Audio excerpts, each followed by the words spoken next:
Morning विद्यार्थी मित्रों, छेल्ला लेक्चर में आपणे जे दाखला थोड़ा गणेला एना पछी विद्युत ऊर्जा अने विद्युत पावर एनी चर्चा करेली। विद्युत पावर में जूलनो नियम पण आपणे शीखेला। पछी ए जे विद्युत पावर एटले के जूल उष्मा जे उत्पन्न थाय, अवरोधमांथी प्रवाह पसार थाय त्यारे उत्पन्न थती ऊर्जा, जेने आपणे जूल उष्मा अथवा उष्मा ऊर्जा कहीए छीए, ए जे ऊर्जा उत्पन्न थाय छे एनी पण आपणे चर्चा करेली। जूलनो नियम शीखेला। पछी जूल उष्माना व्यवहारिक उपयोगो एनी आपणे चर्चा करेली अने ओमिक लॉसनी चर्चा करेली कि आपणे घरमां एवा कया उपकरणो वापरीए छीए के जेमां उष्मा ऊर्जा आपणे ना इच्छता होवा छतां पण उत्पन्न थाय छे। तो बल्ब है, पंखो है, ट्यूबलाइट है, बराबर, घरघंटी है, इलेक्ट्रिक मोटर है, आ बधा साधनों में उष्मा ऊर्जा उत्पन्न थाय एवुं आपणे इच्छता नथी, छतां पण जूल ऊर्जा अथवा जूल उष्मा ए अनिवार्य घटना है, एटले के उत्पन्न थाय ज। तो एनी आपणे चर्चा करी। ओमिक लॉस में बीजो एक पॉइंट है कि मोटा अंतरे विद्युतनुं आपणे ट्रांसमिशन करवानुं होय, पावरनुं ट्रांसमिशन करवानुं होय, मोटा अंतर होय तो ऊंचा वोल्टेज पर एनु ट्रांसमिशन केम करवामां आवे छे। दाखला तरीके पावर स्टेशन में जे वीजળી उत्पन्न थाय ए उत्पन्न थती वीजळीने दूરના कोई शहर अथवा बीजा कोई विस्तार सुधी पहोंचाडवी छे, अमुक किलोमीटरो सुधी, तो एना माटे जे तार जे वपराय छे ए तारमांथी ज्यारे ए विद्युत पसार थाय त्यारे एना वोल्टेज आपणे बहु ऊंचा राखवा पड़े छे अने पछी घरमां ज्यारे वापरवानुं होय त्यारे नीचा वोल्टेजनी जरूर छे। એટલે ટ્રાન્સફોર્મરનો ઉપયોગ કરીને વોલ્ટેજ જરૂર પડે ત્યારે આપણે વોલ્ટેજ અપ કરીએ છીએ અને જરૂર પડે ત્યારે ડાઉન કરીએ છીએ।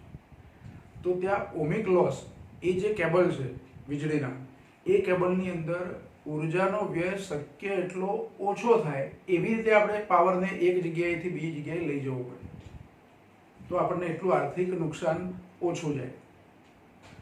તો એ જે ટ્રાન્સમિશન કરવાનું છે એક જગ્યાએથી ઊર્જા વિદ્યુત ઊર્જા બીજી જગ્યાએ જે લઈ જવાની છે एना माटे प्रवाह ऊंचो नहीं पण वोल्टेज ऊंचा राखीए छीए। आपणे विस्थિતિમાનનો तफावत पीडी ए आपणे वधारे राखीए छीए, वधारे ऊंचा वोल्टेजे एनुं ट्रांसमिशन करीए छीए।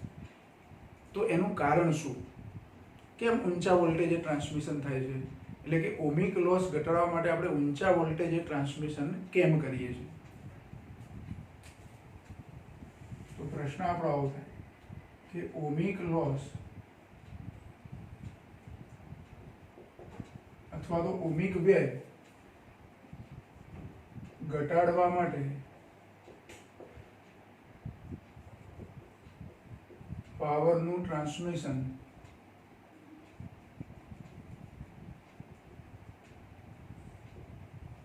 ऊंचा वोल्टेज पर केम करवामां आवे छे।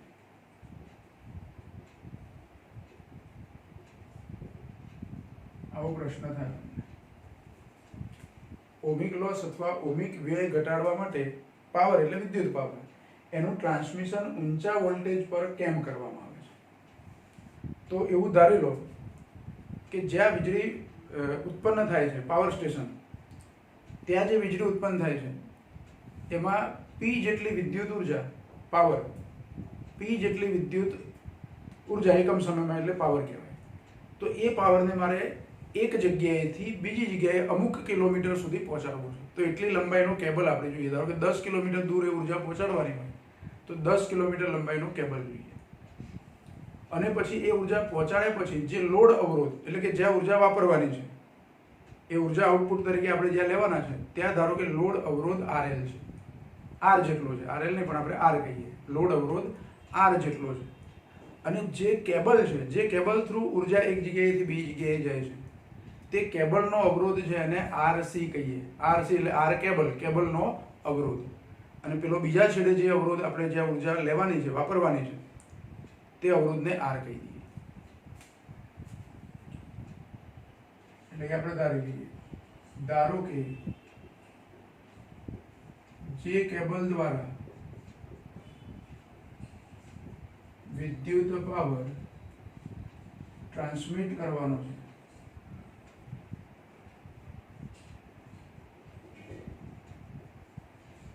તે કેબલનો અવરોધ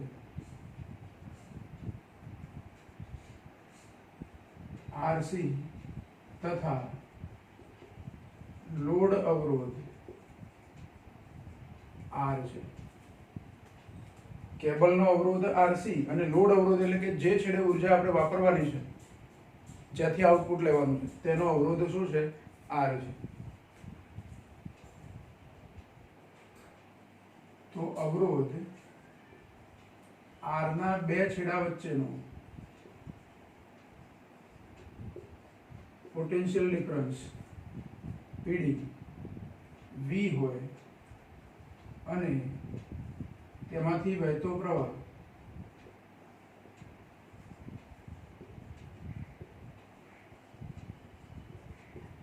I હોય તો પાવરનું સૂત્ર આવું થાય, વપરાતો પાવર P બરાબર VI. આ વપરાતો પાવર છે.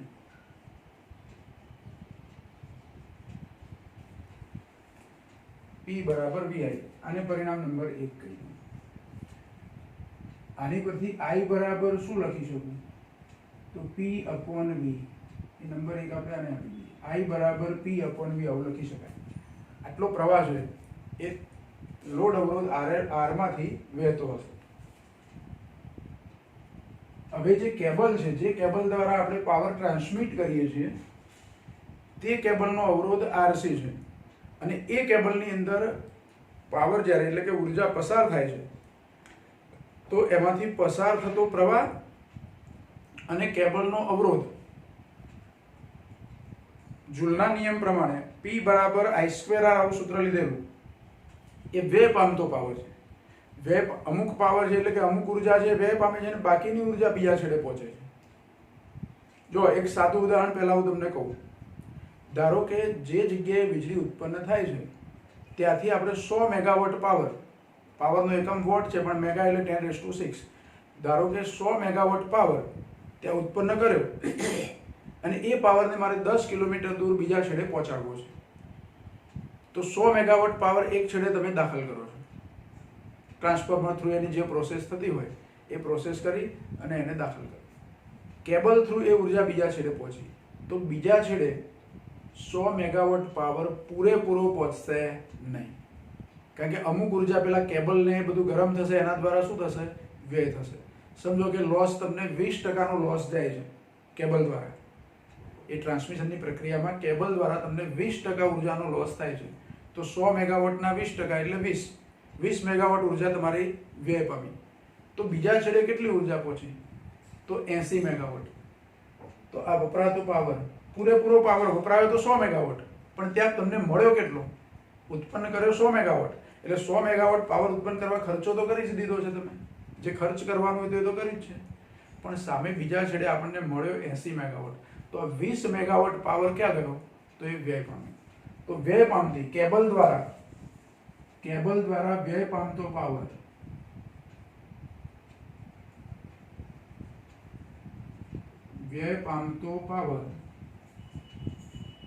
એને PC કહી દઉં.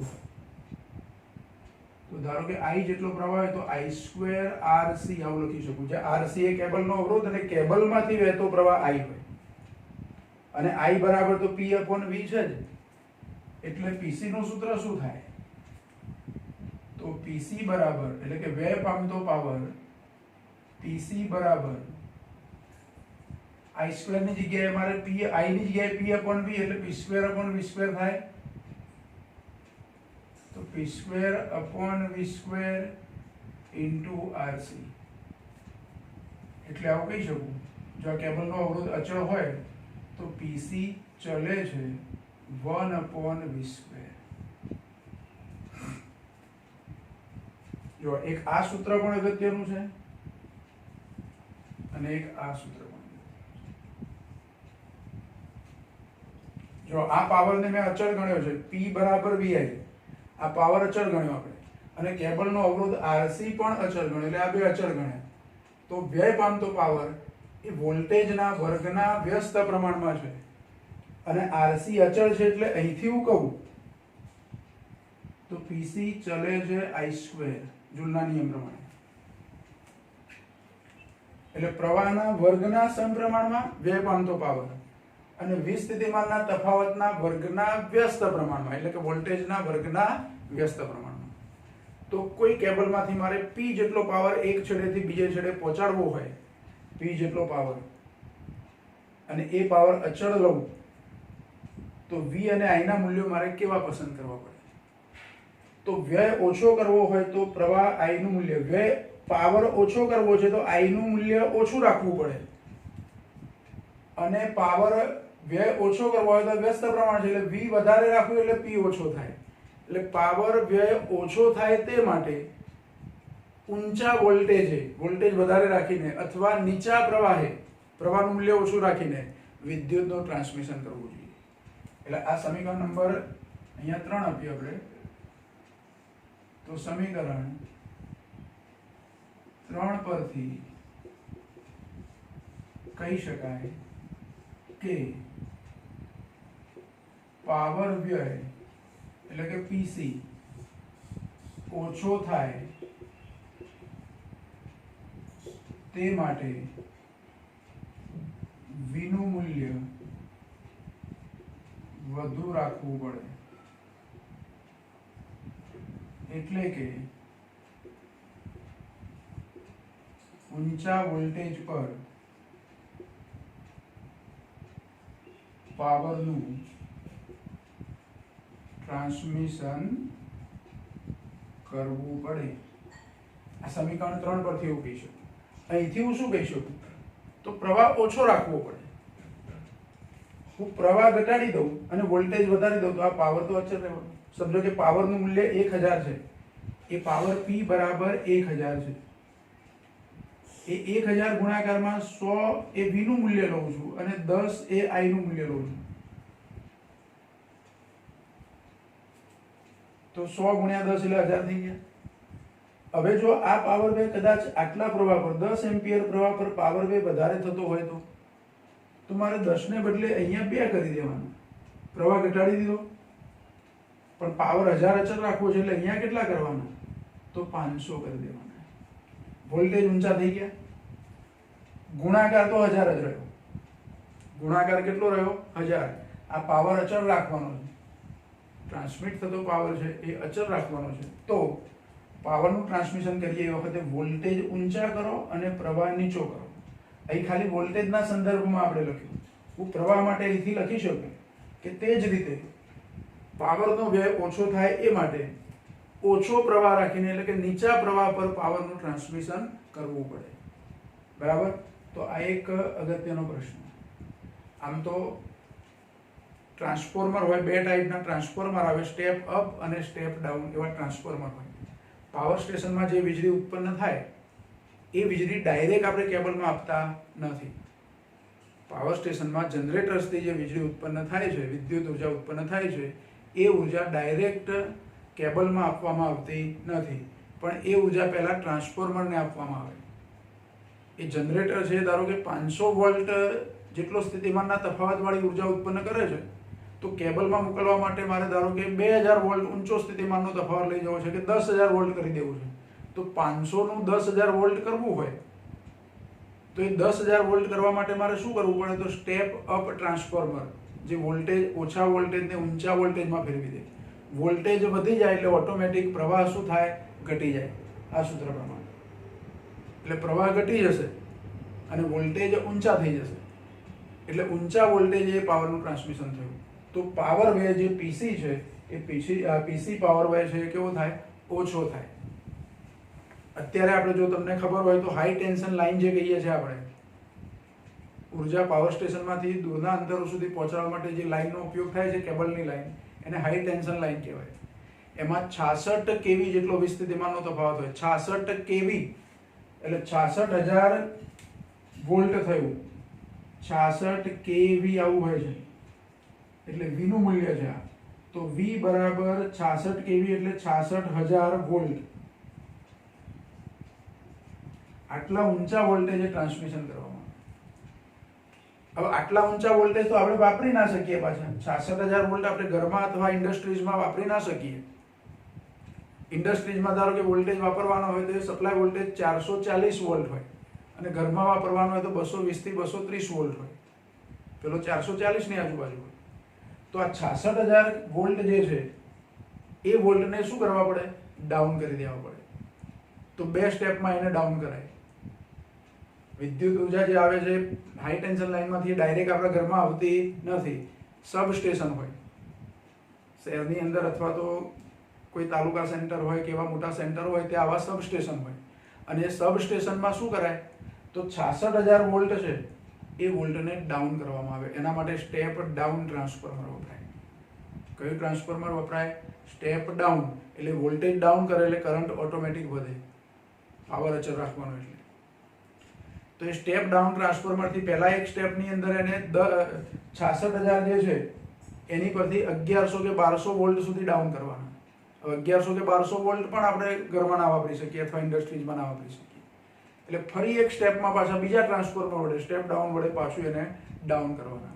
અને એ ડાઉન કરેલા વોલ્ટેજ જો ઘર વપરાશમાં લેવાના હોય તો 1100 ના 230 કરવાના, અને ઇન્ડસ્ટ્રીઝમાં વાપરવાના તો 1100 કે 1200 હોય એના 440 કે જે જરૂર હોય એટલા ડાઉન કરીને વાપરવાના.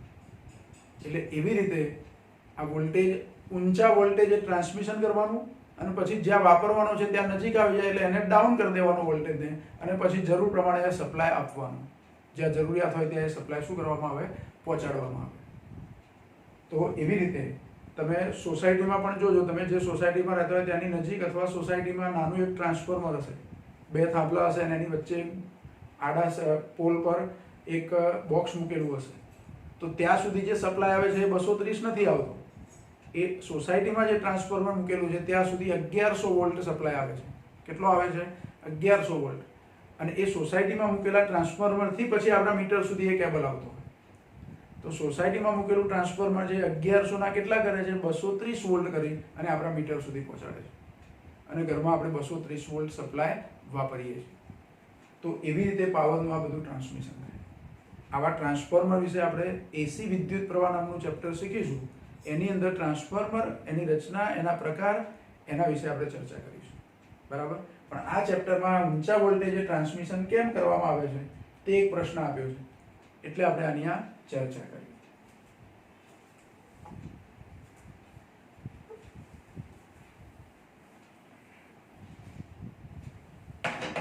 એટલે 2 માર્કમાં પૂછી શકાય એવો એક અગત્યનો પ્રશ્ન.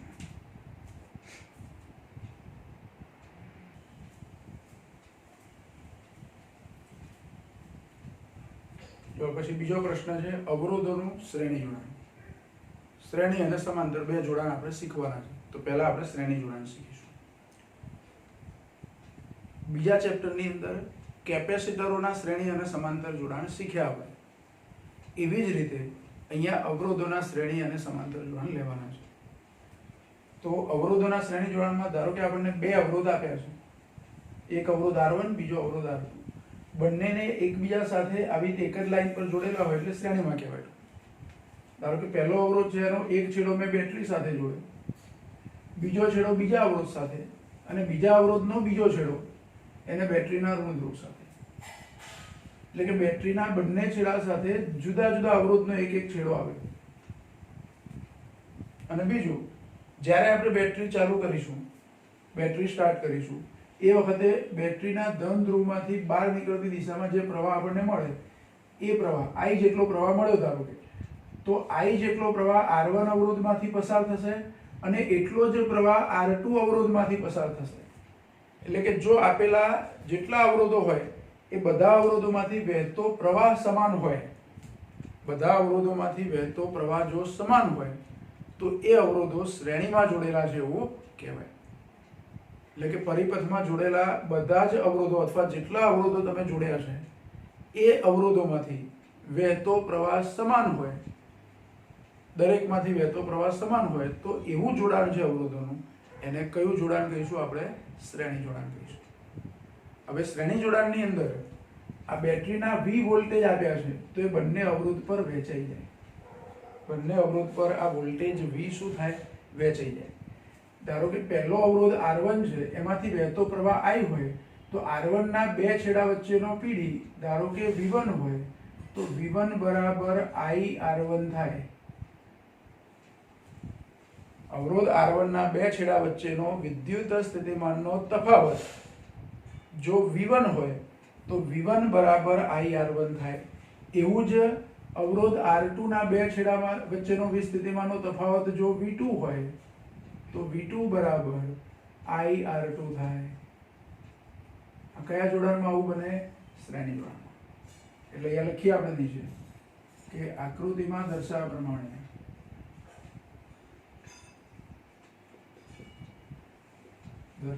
પ્રમાણે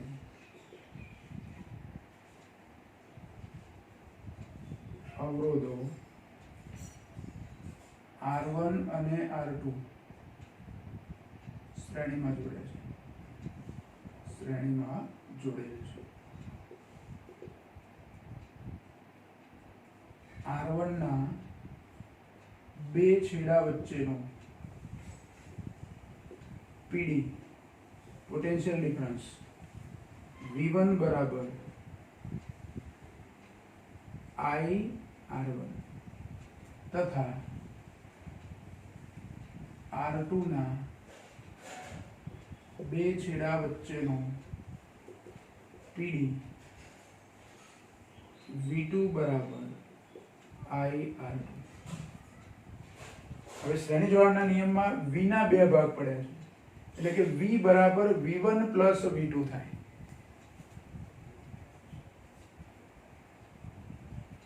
શ્રેણી જોડાણ હોવાથી V બરાબર શું થશે? V1 plus V2. V બરાબર હું V1 V2 ની કિંમતો મૂકી દઉં અહીંથી. V1 V2 ની કિંમતો મૂકી દઈએ તો V નું સૂત્ર શું થશે? તો V બરાબર IR1 પ્લસ IR2. એમાંથી I કોમન કાઢીએ તો R1 પ્લસ R2 V બરાબર, અને હું V અપોન I લખું તો R1 પ્લસ R2. પરિણામ નંબર 1.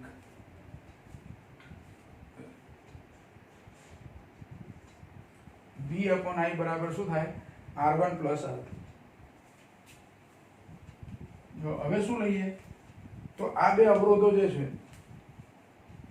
શ્રેણી જોડાણમાં આપણે શું કરવાનું છે? તો સમતુલ્ય અવરોધ શોધવાનો છે, ઇક્વિવેલન્ટ રેઝિસ્ટન્સ. તો સમતુલ્ય અવરોધ શોધવો હોય તો એનો મતલબ એવો થાય કે હું R1 અને R2 બે અવરોધો દૂર કરી દઉં, એની જગ્યાએ મારે એક જ નવો અવરોધ જોડવાનો, ત્રીજો અવરોધ લઈ આવવાનો.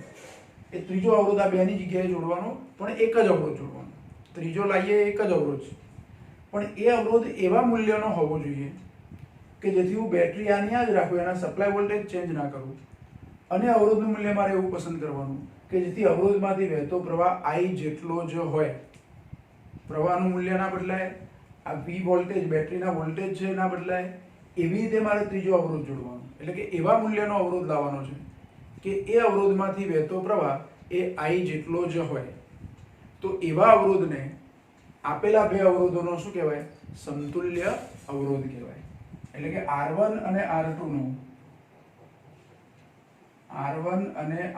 નો સમતુલ્ય અવરોધ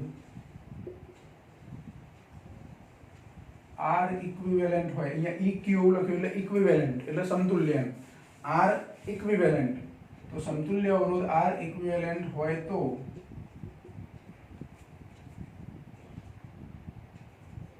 હવે એનો પરિપથ દોરીએ તો મારે એક જ અવરોધ લેવાનો. જો R ઇક્વિવેલન્ટ હું બતાવું તમને, અને બેટરી એની એજ, બેટરી જે લઈએ એની એજ 20 વોલ્ટની બેટરી.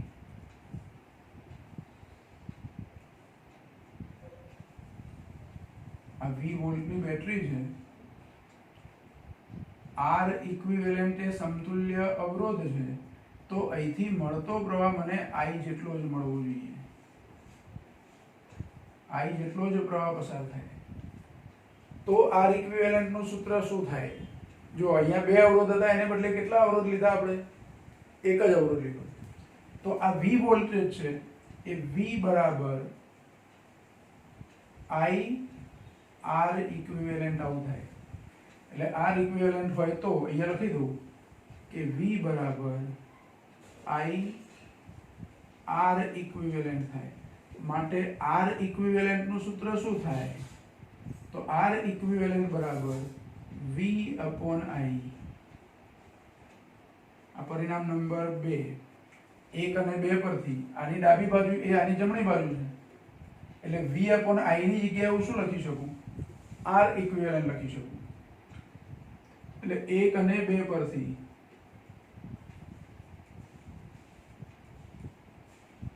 R ઇક્વિવેલન્ટ બરાબર R1 પ્લસ R2. પરિણામ નંબર 3. કેટલા અવરોધ માટેનું આ સૂત્ર થયું? 2 અવરોધો શ્રેણીમાં જોડ્યા હોય.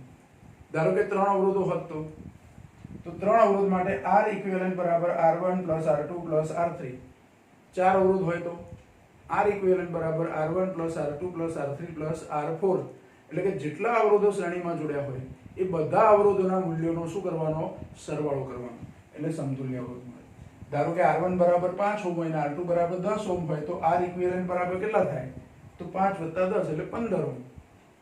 3 અવરોધ હોય તો 3 નો સરવાળો, 4 અવરોધ હોય તો 4 નો સરવાળો, n અવરોધ હોય તો n અવરોધોનો સરવાળો. પણ કયા જોડાણમાં છે આવું? શ્રેણી જોડાણમાં છે. એટલે હવે 3 અવરોધ માટે તમે અહીંયા લખી શકો, n અવરોધ માટે પણ લખી શકો. બરાબર? બુકમાં આપણને 2 અવરોધ માટે પહેલા આપ્યું છે, પછી 3 અવરોધ માટે પણ આપ્યું છે. જો 3 અવરોધો હોય, જો R1 R2 અને R3 3 અવરોધો શ્રેણીમાં હોય તો 3 અવરોધો શ્રેણીમાં હોય એટલે આ પહેલો અવરોધ, આ બીજો અવરોધ, આ ત્રીજો અવરોધ. R1 R2 R3 દરેકમાંથી વહેતો પ્રવાહ કેવો? સરખો. તો R ઇક્વિવેલન્ટ બરાબર R1 plus R2 plus R3. પછી n અવરોધો માટે n અવરોધોના શ્રેણી જોડાણનો સમતુલ્ય અવરોધ. n અવરોધો હોય તો R ઇક્વિવેલન્ટ બરાબર R1 plus R2 plus R3 plus up to plus Rn. આવી રીતે R ઇક્વિવેલન્ટ n અવરોધો હોય તો R ઇક્વિવેલન્ટ બરાબર R1 plus R2 plus R3 up to plus Rn. એટલે આ અવરોધોના શ્રેણી જોડાણનું સૂત્ર થયું.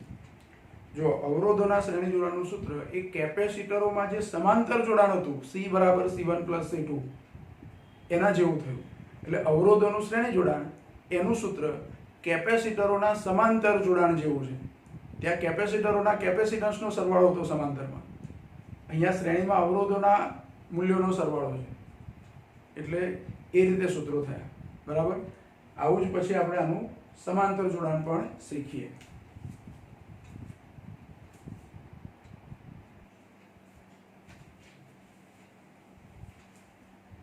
જો અવરોધોના શ્રેણી જોડાણ પછી બીજો પ્રશ્ન છે અવરોધોનું સમાંતર જોડાણ. એનો સમતુલ્ય અવરોધ આપણે મેળવવો છે. હવે અહીંયા આકૃતિ આપણે જે દોરી છે એમાં 2 અવરોધો R1 અને R2 લીધા છે. એક અવરોધ R1, બીજો અવરોધ R2. 20 વોલ્ટની બેટરી જોડી છે. જો બુકમાં તમને આવી રીતે 20 વોલ્ટની બેટરી જોડીને બતાવી નથી, ખાલી આટલો ભાગ જ બતાવ્યો છે. પણ 20 વોલ્ટની બેટરી જોડી જેવું આપણે સમજી લેવાનું તો વધારે ખબર પડશે તમને. એટલે અહીંયા મેં 20 વોલ્ટની બેટરી બતાવી છે. અવરોધો કેવી રીતે જોડ્યા છે?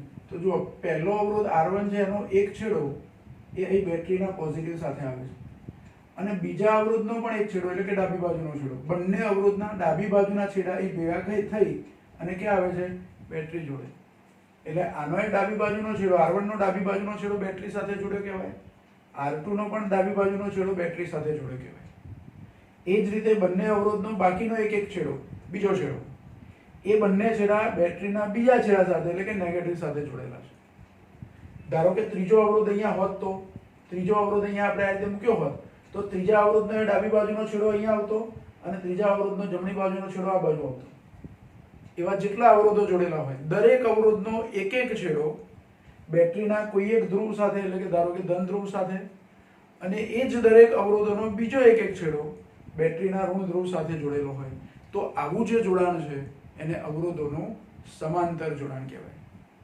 કયું જોડાણ કહેવાય? અવરોધોનું સમાંતર જોડાણ.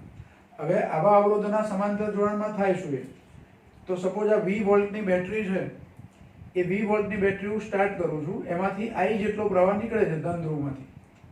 I જેટલો પ્રવાહ વહેતો હોય તો I જેટલો પ્રવાહ ધન ધ્રુવથી શરૂ થઈ અને અહીં સુધી પહોંચે.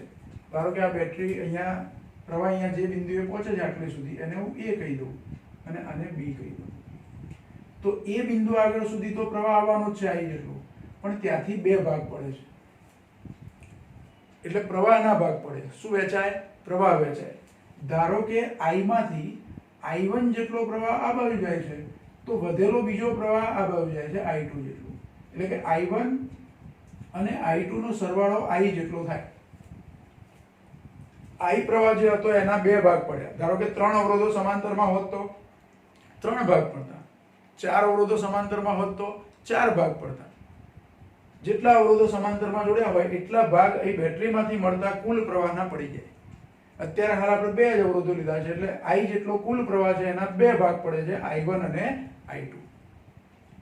જો શ્રેણી જોડાણમાં દરેક અવરોધમાંથી વહેતો પ્રવાહ સરખો હતો. શ્રેણી જોડાણમાં આપણે પ્રશ્ન જે શીખ્યા એ દરેક અવરોધમાંથી વહેતો પ્રવાહ સરખો જ હતો, જેટલો બેટરીમાંથી મળતો હતો એટલો.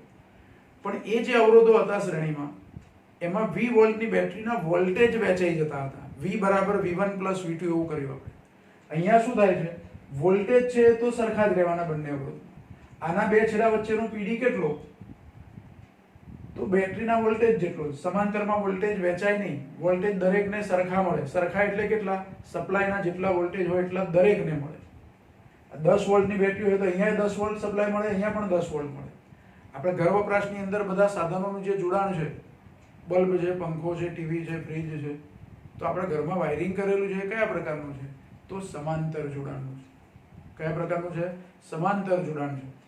અને સમાંતર જોડાણમાં એક બલ્બ ચાલુ હોય ધારો કે, તો એને 230 વોલ્ટ સપ્લાય મળે છે, પછી બીજો બલ્બ ચાલુ કરો એટલે તો પહેલા બલ્બને મળતો વોલ્ટેજ કંઈ ઓછો થઈ જતો નથી. એને 230 મળશે, પેલાને 230 મળશે, પણ પ્રવાહો વેચાશે. શું વેચાશે? પ્રવાહ વેચાઈ જશે. તો અહીં પણ એવું જ છે. એટલે આ સમાંતર જોડાણ છે.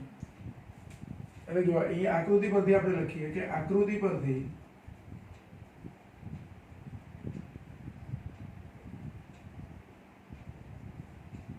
અવરોધ R1 ના બે છેડા વચ્ચેનો PD V બરાબર I1 R1 માટે I1 બરાબર શું થાય? તો V upon R1. તે જ રીતે બીજા અવરોધ R2 માટે તે જ રીતે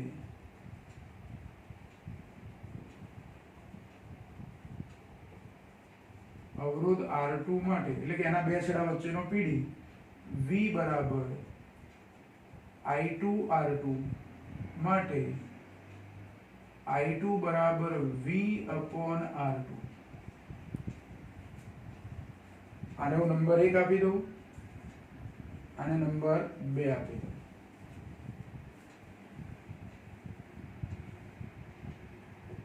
હવે સમાંતર જોડાણ હોવાથી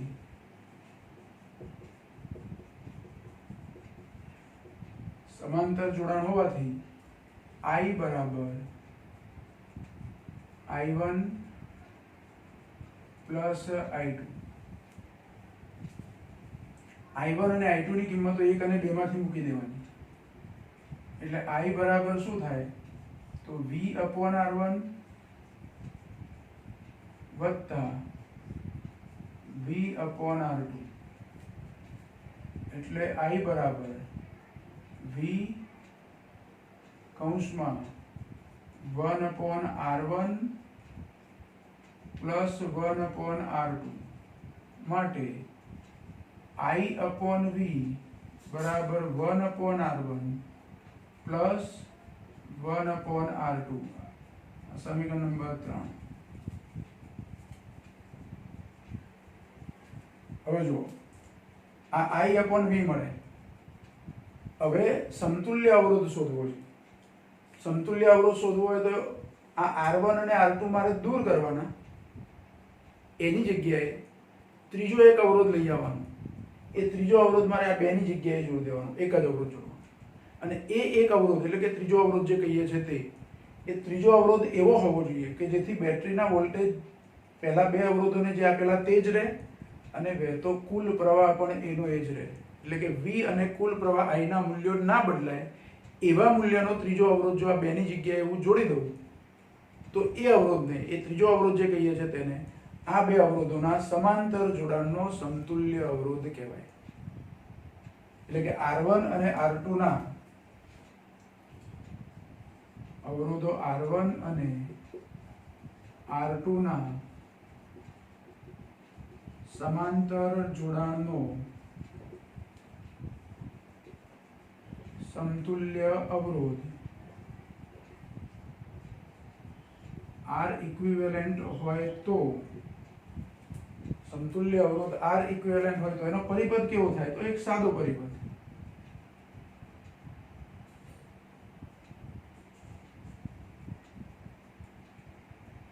ધારો કે અહીંથી એક અવરોધ R ઇક્વિવેલન્ટ જોઈન કરી દીધો અને અહીંયા 20 વોલ્ટની બેટરી.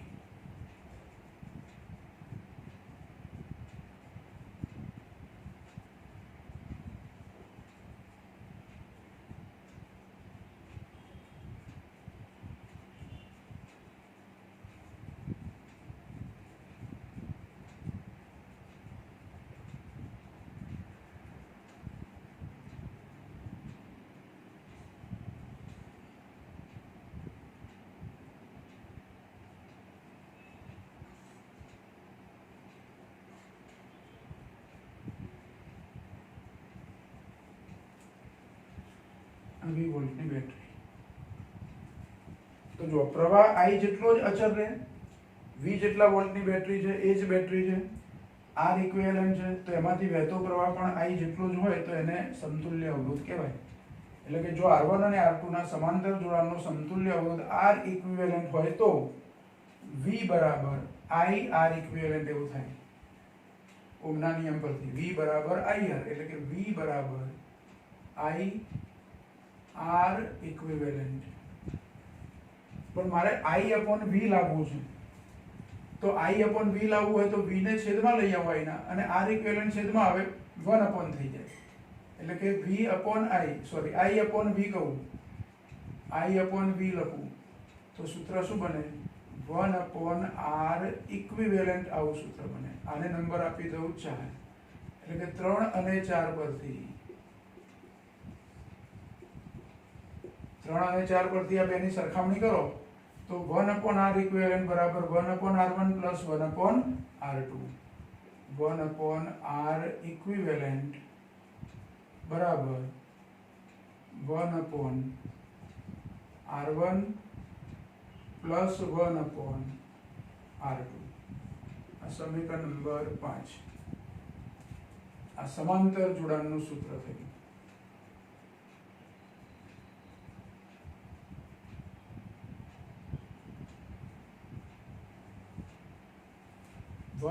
R ઇક્વિવેલન્ટ બરાબર 1/R1 પ્લસ 1/R2. જો 3 અવરોધો હોત તો ત્રીજો પણ અવરોધ એક સમાંતરમાં જોડેલો હોત તો ત્રીજો અવરોધ હોય તો 1/R ઇક્વિવેલન્ટ બરાબર 1/R1 plus 1/R2 plus 1/R3. એટલે 1/R1 plus 1/R2 plus 1/R3 plus 1/R4 n અવરોધો હોય તો પ્લસ પ્લસ કરીને 1/Rn બરાબર. એટલે અહીંયા લખી આપણે છે કે 3 અવરોધો માટે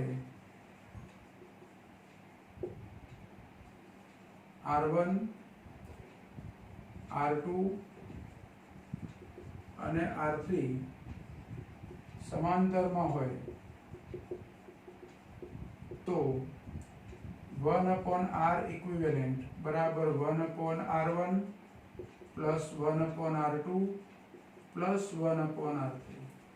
એ રીતે જેટલા અવરોધો હોય એટલું પ્લસ કરીને 1/R કરતા જવાનું.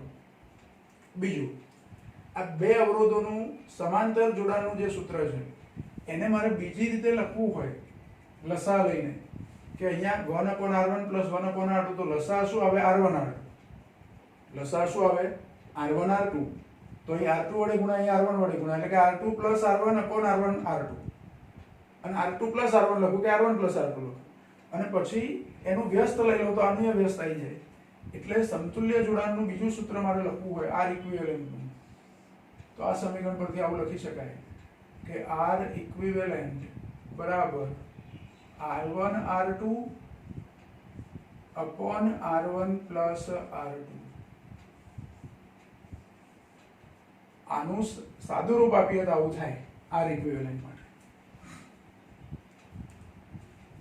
હવે જુઓ બીજી એક વસ્તુ, શ્રેણી જોડાણનો જે પ્રશ્ન આપણે શીખ્યા એમાં સરવાળો કરે કે r બરાબર r1 + r2 + r3 up to સ્વયં.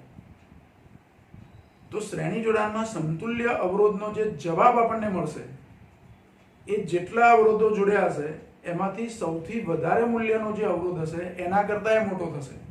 ધારો કે મેં 3 અવરોધો શ્રેણીમાં જોડ્યા છે 10, 20 અને 30 ઓહ્મના. r1 બરાબર 10, r2 બરાબર 20 અને r3 બરાબર 30.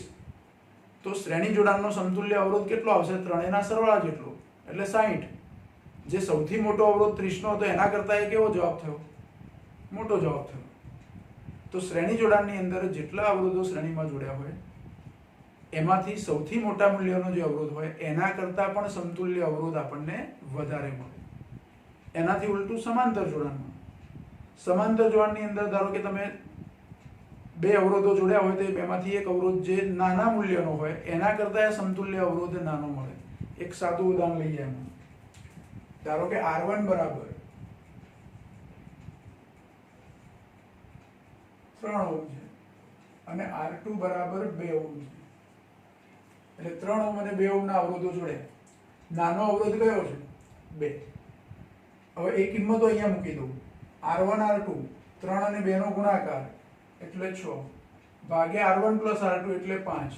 તો R ઇક્વિવેલન્ટ બરાબર 6/5 એટલે 1.2 ઓહ્મ થાય.